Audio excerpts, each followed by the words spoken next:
Students, I am Pooja and welcome back to our channel. Through this channel, we are introducing video lecture series. जिस lecture की series में हम आपके already unit 1 complete आपको upload कर दी गई है।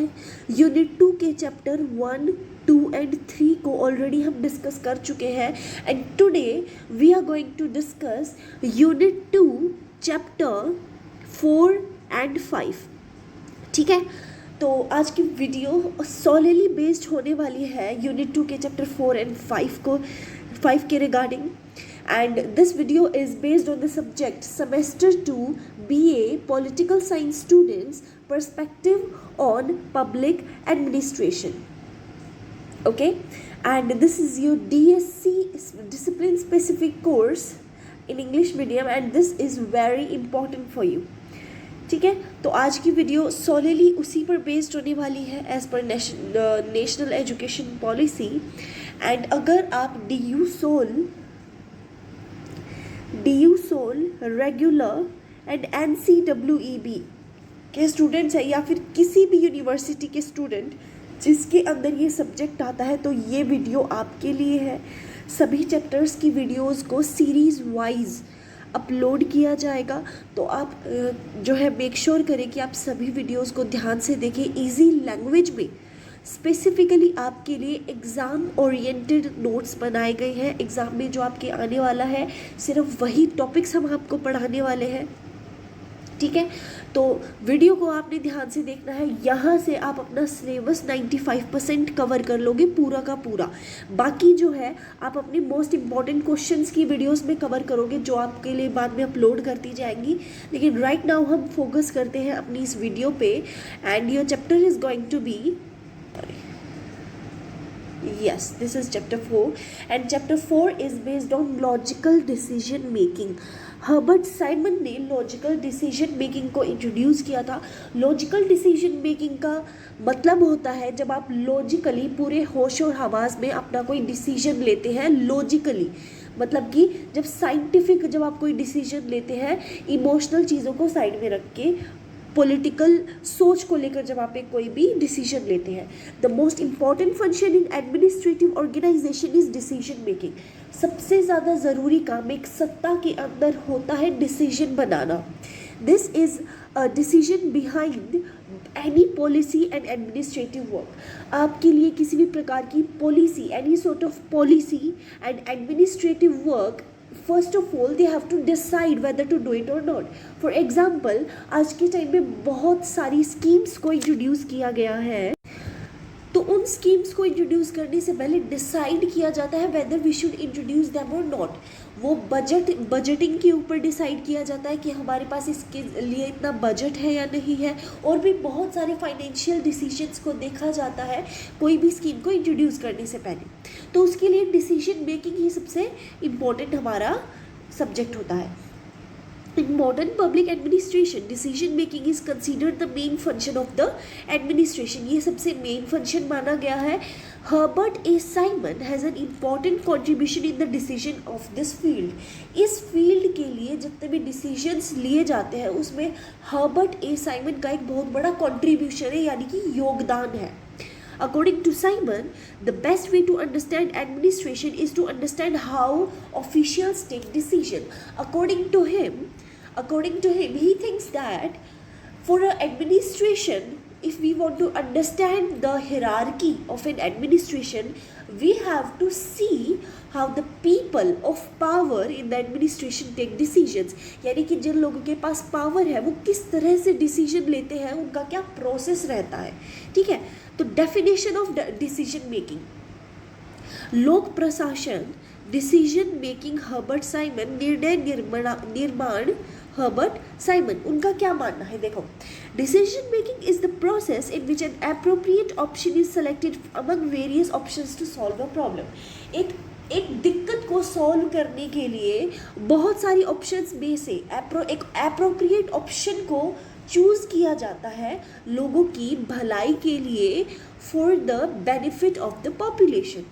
It is intellectual and analytical process. ये एक इंटेलेक्चुअल एंड एनालिटिकल प्रोसेस है, यानी कि इसके अंदर बहुत सारे फैक्टर्स को कंसीडर किया जाता है, human rights, laws, financial decisions, budgeting and all sort of things. Administrative decisions are often taken on the basis of facts, experiences and circumstances. Circumstances के basis पे इन decisions को लिया जाता है, ठीक है. For example, Dalits, according to the history, यानी कि हम बहुत सालों से हम देखते आ रहे हैं that Dalit people are treated very badly. They are not given any sort of privileges. So what the government did was, government took an initiative that they are going to give special reservation for SC, ST and OBC people. यानी कि people who are in a lower, who comes in lower hierarchy are given a special treatment by the government. This is a government's way of telling them that they are special.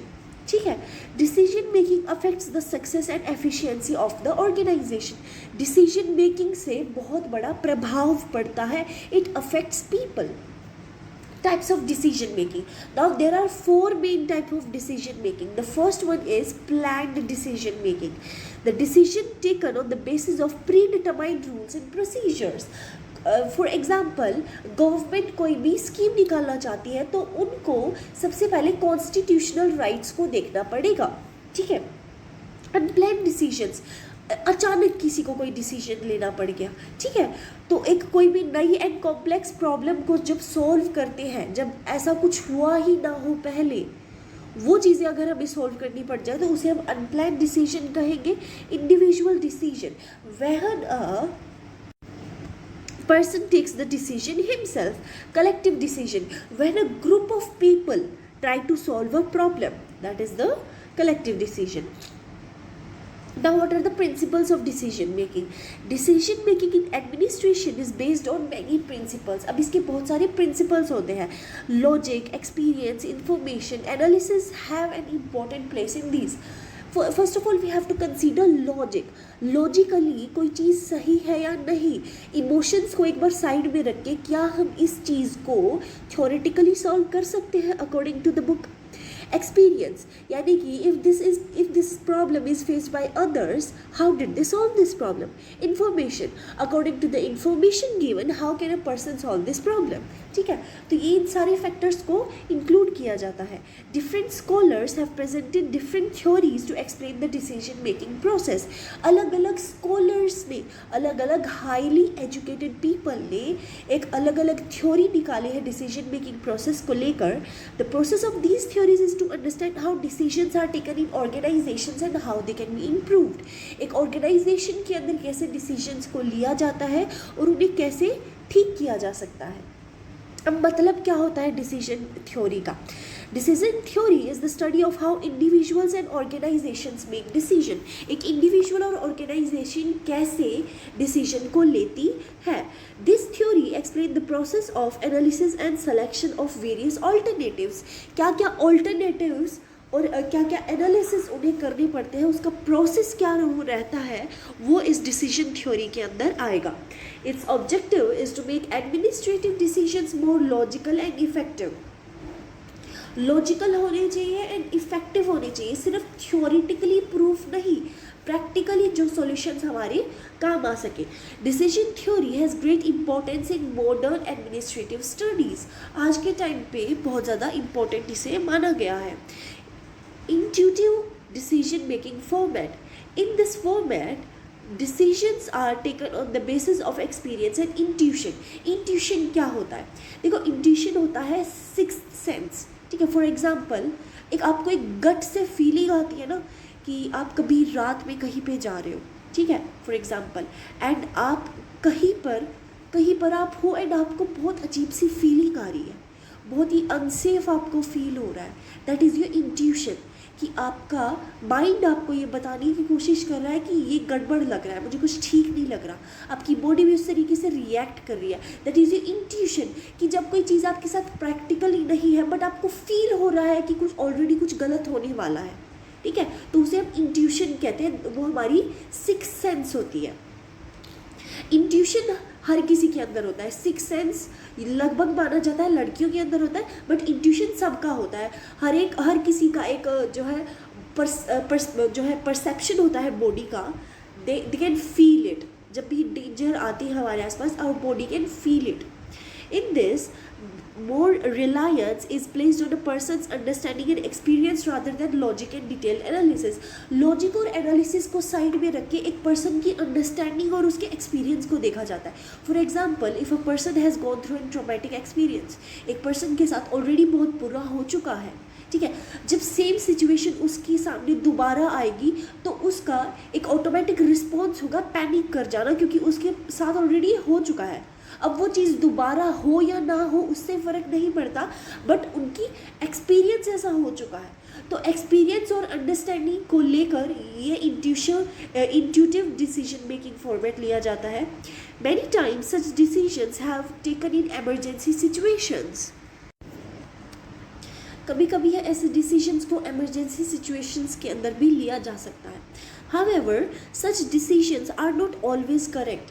Emergency में लिया हुआ हर एक decision सही नहीं होता है। Intuition के according हर एक डिसीजन लिया हुआ सही नहीं होता है। फॉर एग्जाम्पल, हो सकता है आपकी बॉडी को गलत मैसेज आ गया हो, क्या पता जो मतलब सच में आपके साथ बुरा ना होकर आपको जैसे ऐसा फील हुआ हो, ठीक है। तो इंट्यूशिव जो डिसीजंस होते हैं, they are not always right, ठीक है। वो एक पर्सनल एक्सपीरियंस के बेसिस पे वो डिफाइन किए जा सकते हैं। क्रिएटिव डिसीजन मेकिंग फॉर्मेट, नई सोच को, नई चीज़ों को जो है जब आप बढ़ावा देते हो, ठीक है, new ideas and innovative methods are used to solve complex problems. Complex problems को सॉल्व करने के लिए क्रिएटिव डिसीजन मेकिंग लिया जा सकता है। जैसे right now government is supporting entrepreneurship में होता क्या है, नए नए आइडियाज़ लोग लेके आते हैं बिजनेस के लिए, ठीक है। तो ये क्या हो गया, ये क्रिएटिव डिसीजन हो गया गवर्नमेंट के लिए, ठीक है। Yes, imagination and innovation play an important role in this. Imagination and innovation एक बहुत बड़ा रोल प्ले करता है। बहुत सारे लोगों को कन्फ्यूजन रहता है, तो मैं यहाँ पे डिफाइन कर दूँ। Imagination and innovation are two different things. Imagination होता है उस चीज़ को सोचना, सिर्फ इमेजिन करना कि हाँ ठीक है, जो भी आपका आइडिया है, प्लान है, वो आपकी ब्रेन के अंदर है। इनोवेशन है उस चीज़ को प्रैक्टिकली अप्लाई करके उसका कोई प्रोडक्ट लेके आना, ठीक है। या फिर आप जो है थ्योरेटिकली कोई मैप बना के ले आए अपने आइडिया का, या फिर आप अपना कोई प्रोडक्ट बना के ले आए, या फिर आप अपनी कोई सर्विस प्रोवाइड कर रहे हैं। तो ये दोनों अलग अलग चीज़ें होती हैं और ये इंपॉर्टेंट रोल प्ले करती है क्रिएटिव डिसीजन मेकिंग के अंदर। This method helps in developing new possibilities in the organization के अंदर नई पॉसिबिलिटीज़ को ये बर्थ देता है। Logical decision making, in this format decisions are completely taken on the basis of logic and analysis. भाई लॉजिकली हर एक चीज़ को देखा जाता है एंड एनालिटिकली, ठीक है। It involves identification of the problem, analysis of options and selection of the best option। ये कहता है भाई पहले तो दिक्कत पता करो, एनालाइज करो हमारे पास क्या क्या ऑप्शंस है, क्या क्या हम इसका कर सकते हैं, और फिर उनमें जो सबसे अच्छा ऑप्शन है उसको चूज़ कर लो। This process is step wise and systematic. Step wise है, सिस्टमैटिक है, इमोशनलेस है, ठीक है। लोगों की इमोशंस को कंसीडर नहीं किया जाता है। Its objective is to take most effective and appropriate decision. इसका कहना है कि सिर्फ हम अच्छे से अच्छा जो हमें कर सकता है वही डिसीजन मिल सकता है, वही करेंगे। Criticism of logical decision making process, it assumes that a person can always take decisions based on complete information which is not possible in practice। इसका मानना है कि डिसीजन मेकिंग कंप्लीट इन्फॉर्मेशन पे लिया तो जा सकता है, लेकिन ये प्रैक्टिस में पॉसिबल नहीं है, विच इज़ ट्रू। देखो फॉर एग्जांपल, दो लोगों के बीच में ऐसे करते हैं कि दो कपल्स के बीच में फाइट हो रही है, उनका कोई इंटरनल मैटर है एंड किसी थर्ड पार्टी को बुलाया जाता है। For example, this is the therapist and these are the couples. तो उनके बीच में लड़ाई तो किसी पर्सनल चीज़ को लेकर हुई है, लाइक पर्सनल, बट वो चीज़ वो थेरेपिस्ट के आगे नहीं बताएंगे। तो थेरेपिस्ट इनकी प्रॉब्लम कैसे सॉल्व करेगा जब थेरेपिस्ट को पूरी प्रॉब्लम ही नहीं पता, एंड ये इस टाइप का मैटर है दैट वो डिस्कस भी नहीं कर सकते फॉर एग्जांपल, तो थेरेपिस्ट नहीं कर पाएगा उनकी प्रॉब्लम सॉल्व, ठीक है, थेरेपिस्ट अपने पैसे बनाने के लिए कुछ भी कह देगा बट उनकी प्रॉब्लम सॉल्व नहीं करेगा। बिल्कुल वैसे ही कोई दो प्रॉब्लम्स जिसके अंदर लोगों के इमोशंस जुड़े होते हैं, उन फैक्टर्स को लॉजिकल डिसीजन मेकिंग के अंदर इंक्लूड ही नहीं किया जा सकता, जिसकी वजह से कंप्लीट इन्फॉर्मेशन होगी ही नहीं उनके पास। करेक्ट। वर्क प्लेस हो या फिर कहीं पर हो, इमोशंस तो लोगों के जुड़े होते हैं। इमोशंस ना हो तो और कोई फैक्टर हो सकता है, बट जब भी कंप्लीट इन्फॉर्मेशन नहीं होगी, जिन चीज़ों को आप इंक्लूड नहीं कर सकते हैं, तब तक लॉजिकल डिसीजन मेकिंग नहीं एफर्ट के अंदर आएगा। Many times due to lack of time and resources complete logical decisions can not be taken. Time नहीं है, रिसोर्सेज नहीं है, तो लॉजिकल डिसीजंस भी नहीं लिए जा सकते हैं। Human emotions and social factor also influence the decision, वो भी इन्फ्लुएंस करते हैं डिसीजन को। Decision in real life are not completely logical. आप अपनी रियल लाइफ में जितने भी डिसीजंस लेते हो वो कम्प्लीटली लॉजिकल नहीं होते हैं, दैट इज़ ट्रू। आप खुद ये चीज़ देख सकते हो। फॉर एग्जाम्पल, आपके पास आपको ना किसी फ्रेंड को लेकर जाना है अपने साथ पार्टी पे। आपके 3 दोस्त हैं, ठीक है, बहुत अच्छे दोस्त हैं, लेकिन आपकी इस फ्रेंड के साथ कल ही लड़ाई हुई है। ये आपका बेस्ट फ्रेंड है, तीनों में ये आपका सबसे बेस्ट फ्रेंड है, लेकिन कल ही बहुत गंदी वाली इसके साथ लड़ाई हुई है और इससे ये जो है इसके साथ भी कुछ छोटा मोटा झगड़ा चल रहा है। तो अब ये चाहे आपका कितना ही बेस्ट फ्रेंड क्यों ना हो, आप इसको नहीं लेके जाओगे पार्टी में, आप इसको लेके जाओगे। क्यों? क्योंकि इसके साथ लड़ाई हुई है। करेक्ट। चाहे सबसे अच्छा फ्रेंड है, लेकिन आप इसको लेके जाओगे क्योंकि इसके साथ लड़ाई हुई, तो इमोशंस को आप नहीं हटा सकते हैं। You are going to consider them, ठीक है। अब हर्बर्ट साइमन का क्या मानना है लॉजिकल डिसीजन मेकिंग को लेकर? उन्होंने एक नई अप्रोच दी इसके लिए। उन्होंने कहा that a man is not completely logical. इंसान हमेशा कम्प्लीटली लॉजिकल हो ही नहीं सकता। A person takes decision on the basis of limited information and limited capacity. अपनी कैपेसिटी और इन्फॉर्मेशन, लिमिटेड का मतलब है कि उस इंसान के पास जो इन्फॉर्मेशन और कैपेसिटी है वो अपने अकॉर्डिंग ही ले सकता है। उसके पास जितनी इन्फॉर्मेशन है उसी के अकॉर्डिंग वो डिसीजन लेगा। अपनी इस रीज़न को प्रूव करने के लिए उन्होंने एक थ्योरी निकाली है ऑफ लिमिटेड रेशनैलिटी, ठीक है। वो क्या कहती है? Criticism of Simon's limited rationality model. Some scholars believe that this theory present human decision making in a very limited form.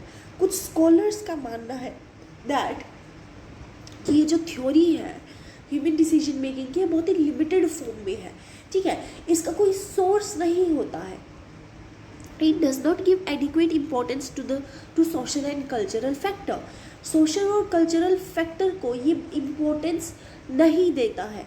In practice many decisions are also taken on the basis of experience and leadership. Experience और leadership के basis पे भी इन decisions को लिया जाता है। मैं आपको एक बहुत अच्छा एग्जाम्पल दे सकती हूँ। For example, this is the जज, ठीक है, एंड एक कल्प्रिट को, दो पर्सन्स को जो है यहाँ पर किया जाता है कि ये पर्सन है कल्प्रिट, इसने कुछ बुरा किया है और ये है इनोसेंट, ठीक है। तो this is the innocent and this is the culprit. चलो हम थोड़ा सा चेंज लेके आते हैं। हम क्या चेंज कर सकते हैं? यू आर द जज, ठीक है, आप जज हैं and here is an innocent person and here is the culprit, ठीक है। तो अब इसने चोरी तो इसने की है, दिस इज़ द थीफ, ठीक है, इसने इसके घर में, कल्प्रिट ने इनोसेंट के घर में चोरी की है। अब देखा जाए तो कल्प्रिट को सज़ा मिलनी चाहिए, लेकिन आप तो जज है और आपने पहचान लिया कि ये जो इनोसेंट पर्सन है इस केस में, इसने आपकी बीवी, मतलब कि इसने आपकी बीवी के साथ मिलकर, there was some sort of affair between them and आपकी बीवी ने इसके साथ मिलके आपके साथ चीट किया था। अब आप जज हैं, ठीक है, आप मुझे बताइए आप क्या डिसीजन लेंगे?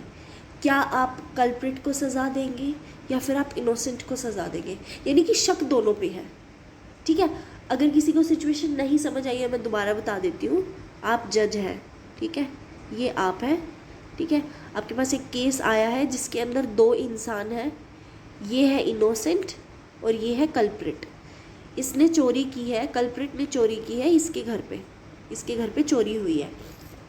नहीं पता कौन इनोसेंट है कौन कल्प्रिट है, लेकिन ये अब आपको पता चल गया, आपके पास प्रूफ आ गया है, कहीं से पीछे से पुलिस ने दे दिया है, इन दोनों को नहीं पता है, आपके पास प्रूफ आ गया है कि भाई यही चोर है, दिस इज़ द थीफ। लेकिन आपने देखा कि ये जो इनोसेंट है, ये इनोसेंट वही पर्सन है जिसके साथ आपकी बीवी ने मिलकर आपको चीट किया था, या फिर आपके हस्बैंड ने मिलकर आपको चीट किया था। तो क्या डिसीजन लेते टाइम, क्या आप सज़ा देते टाइम अपने इमोशंस को कंसीडर करेंगे? और अभी रिसेंटली की ही बात है, लाइक 10-15 दिन हुए हैं, आपको पता लगे भी बिल्कुल रीसेंट है, तो आप बताओ क्या आप अपने इमोशंस को कंसीडर करोगे यहाँ पर, या फिर आप जो है एक जज की तरह रूल करेंगे? गुस्सा आएगा या नहीं आएगा? क्या एक बार आपका मन करेगा या नहीं करेगा इसे सज़ा देने का? डिसीजन अलग बात है, ठीक है, डिसीजन को आप साइड में रख दो। अब मुझे ये बताओ कि आपका मन करेगा इस इंसान को बुरी से बुरी सज़ा देने का, इनोसेंट को, या नहीं? कमेंट सेक्शन में अपना जवाब ज़रूर बताना। यही हमारी साइमन लिमिटेड रेशनलिटी थ्योरी को एक्सप्लेन करता है, यही एक एग्जाम्पल था। आप जज हैं, क्या आप इस इनोसेंट पर्सन को जिसने आपकी बीवी या हस्बैंड के साथ मिलकर आपको चीट किया है, क्या आप इसे सज़ा देंगे या नहीं? एक बार मन करेगा या नहीं, ये ज़रूर बताना, ठीक है। In practice many decisions are also taken on the basis of leadership. आप लीडर हैं, आप जज हैं, yet this principle is considered very important in modern decision administrative studies. इसे बहुत ज़रूरी माना गया है। Conclusion: decision making is the main function of administration. True, various theories have attempted to explain how decisions are made in organization. बहुत सारी theories निकाली गई है जिनके अंदर प्रोसेस बताया गया है कि कैसे डिसीजंस लिए जाते हैं। Herbert Simon's theory explain decision making from a behavioral perspective. Herbert Simon का मानना है कि भी जो डिसीजन मेकिंग है ये एक बिहेवियरल पर्सपेक्टिव से भी लिया जाता है। Decision making theory has great importance in today's administrative studies. And that's it for the chapter 4। यहीं पर हमारा चैप्टर 4 ख़त्म होता है, जिसके अंदर हमने डिसीजन मेकिंग को दो पर्सपेक्टिव से समझा है। हर्बर्ट साइमन का क्या मानना है, एक तो हर्बर्ट साइमन का तरीका है, एंड सेकेंड इज योर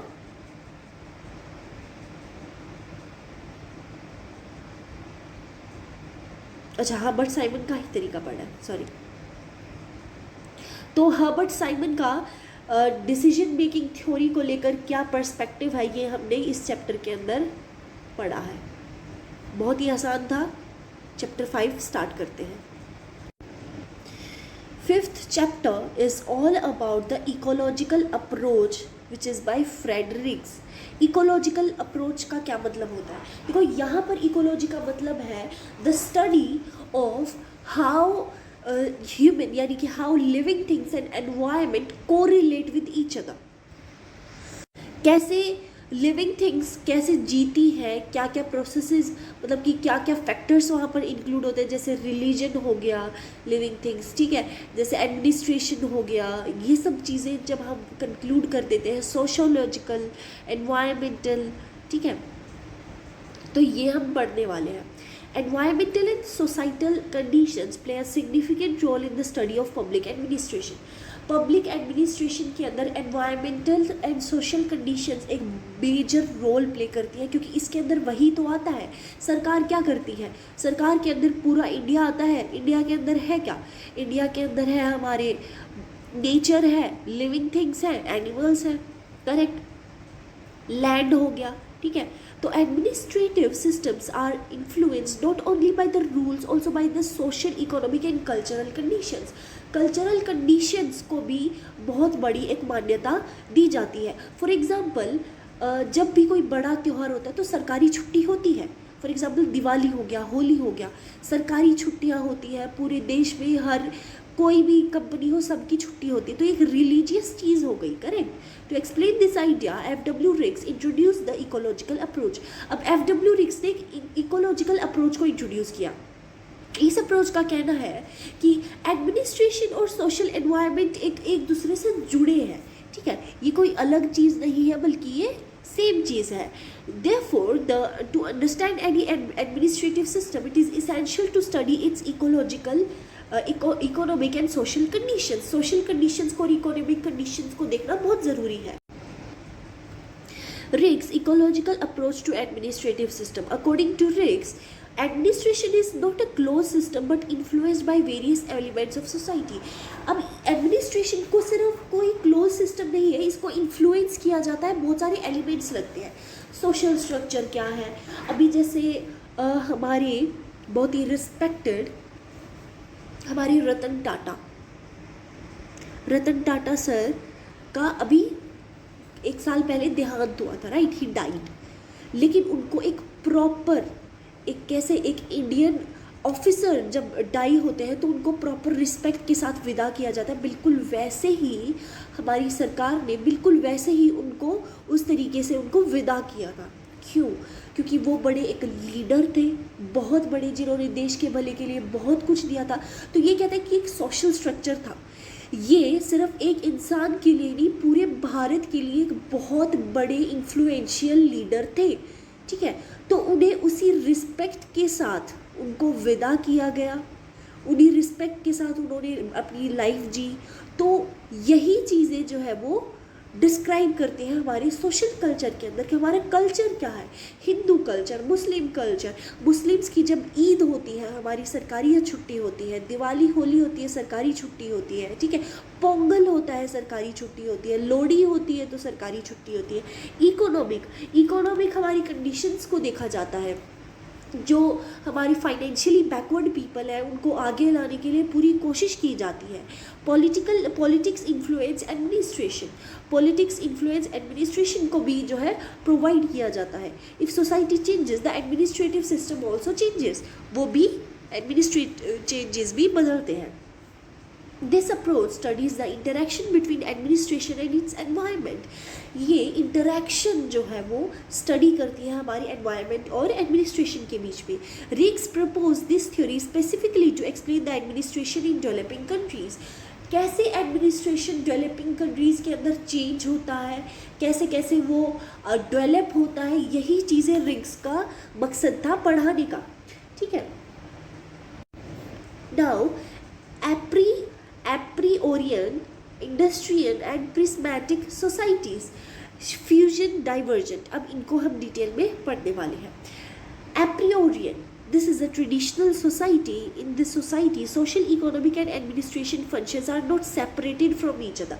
देखो भाई, एप्रियोरियन सोसाइटी के अंदर सोसाइटी, सोशल, इकोनॉमिक और एडमिनिस्ट्रेटिव फंक्शंस एक दूसरे से अलग नहीं है, ये एक ही है.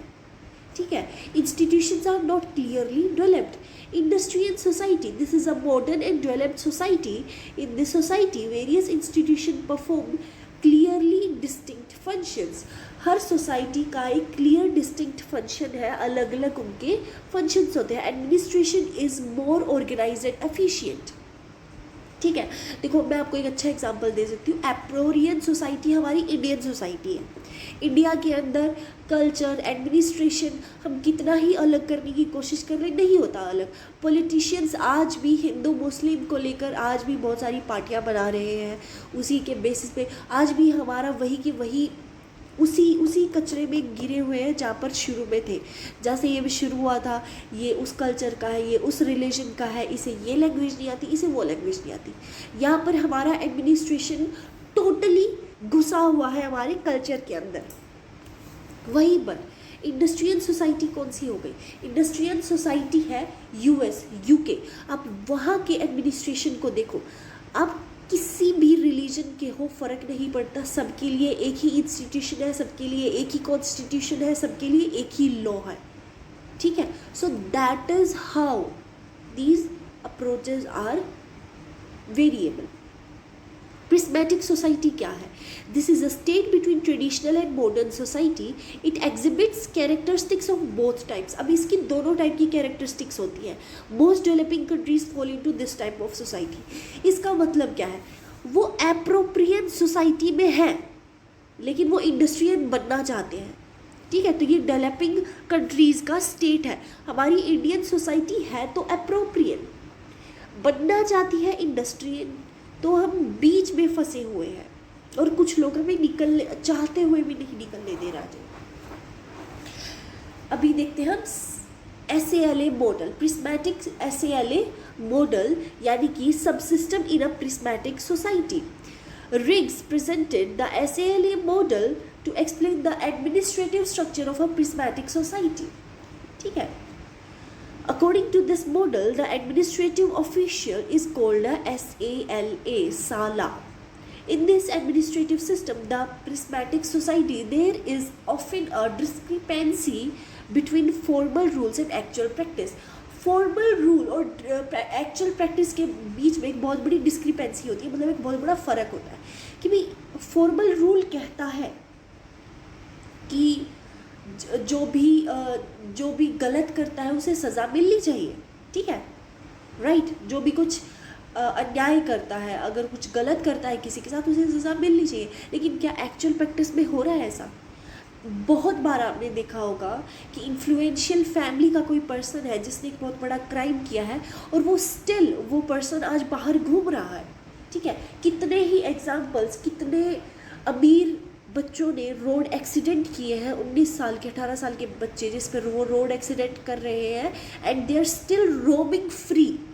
लोगों की जानें तक जा चुकी हैं, they are still roaming free because they come from a influential family, they come from a wealthy family, ठीक है. कितने ही ऐसे हम इंडिया के अंदर तो आपको हर दिन रोज़ आपको ऐसे एग्जांपल्स मिल जाएंगे. Officials often make decisions based on personal relationships and social pressure. That is also true. Officials यही डिसीजन बनाते हैं, ठीक है. हर जगह पे मुझे नहीं लगता आपको एग्जांपल देने की ज़रूरत पड़ेगी. आपके घर में आपको एग्जांपल मिल जाएगा, या तो किसी के साथ हुआ होगा या किसी ने किया होगा, ठीक है. This can lead to problem such as corruption हो रहा है, फेवरेटिज्म ऑब्वियसली हो रहा है, इनएफिशिएंसी इन एडमिनिस्ट्रेशन, ये तो रोज ही होता है, ठीक है. Market canteen ecosystem subsystem in a prismatic society. Riggs describe this market canteen model to explain the economic system of prismatic society. The market symbolizes the modern economic system where goods are exchange according to rules. यहाँ पर rules के बदले में चीज़ों को exchange किया जाता है. A canteen symbolizes the traditional system where transactions are conducted through the personal relationships and formal means. Prismatic society both of system coexist. Prismatic society में दोनों के दोनों को एग्जिस्ट करते हैं, यानी कि जितने रूल्स होंगे उतने ही ट्रेडिशनल रूल्स भी रहेंगे. यहाँ पर दोनों को इक्वल लेके चलना पड़ता है, क्योंकि आप अचानक से कोई चीज़ चेंज करोगे तो people are bound to rebel, लोग रिबेल करेंगे, ठीक है. This is why many inconsistencies are seen in economic and administrative systems. Conclusion. Fred Rick's ecological approach is an important contribution to the study of public administration. एक बहुत ज़रूरी ecological approach है जिसे पढ़ना चाहिए. He made it clear that understanding administration requires studying its social and economic environment. उन्होंने ये पहले ही बता दिया है कि किसी भी एडमिनिस्ट्रेशन को समझने के लिए आपको सोशल और इकोनॉमिकल स्टडीज़ को करना पड़ेगा. His prismatic society model is especially helpful in understanding administration developing countries. prismatic society कैसे developing countries का एक सबसे बड़ा मॉडल है, ये हमने अभी सीखा है. Theory made administrative society more comprehensive and realistic. तो जो हमारी थ्योरी है उन्होंने एडमिनिस्ट्रेटिव सोसाइटी को और ज़्यादा कॉम्प्रिहेंसिव और रियलिस्टिक बना दिया है. एंड यहाँ पर हमारा चैप्टर ख़त्म होता है, चैप्टर 5, ठीक है. आई होप आपको सब कुछ अच्छे से समझ आया होगा. किसी भी टाइप का डाउट है आप कमेंट सेक्शन में टाइप करो, आपकी हर एक डाउट का आंसर दिया जाएगा, ठीक है. आई होप आपको ये वीडियो पसंद आया होगा. अगर आपको ये वीडियो पसंद आया है तो चैनल को सब्सक्राइब करना ना भूलें, ताकि ऐसी ही और वीडियोज़ जो हर एक सब्जेक्ट की आपको यहाँ पे प्रोवाइड की जाने वाली है सभी का हम आप अपडेट देते रहें, एंड आप टाइम टू टाइम इन वीडियोस को देख सको एग्ज़ाम से पहले, ठीक है. एंड वीडियो पसंद आए तो वीडियो को लाइक और शेयर ज़रूर करना. DU-SOL regular NCEE and other universities के हर एक सब्जेक्ट को हम यहाँ पर इंक्लूड करने की कोशिश करेंगे. तो अगर आपकी यूनिवर्सिटी में, चाहे आप किसी भी यूनिवर्सिटी से हो, ये सब्जेक्ट है, then this subject is for you, ठीक है. एंड अगर आप ऐसी ही और इन्फॉर्मेटिव वीडियोस चाहते हैं एंड अगर आप अपनी DU सोल NCEEB या फिर रेगुलर है एंड आपको अपडेट्स चाहिए तो आप हमारे व्हाट्सएप एंड टेलीग्राम चैनल को फॉलो कर सकते हैं। वहाँ पर हर एक अपडेट टाइम टू टाइम हम प्रोवाइड करते हैं, ठीक है। तो all the best for your exam and that's it for today.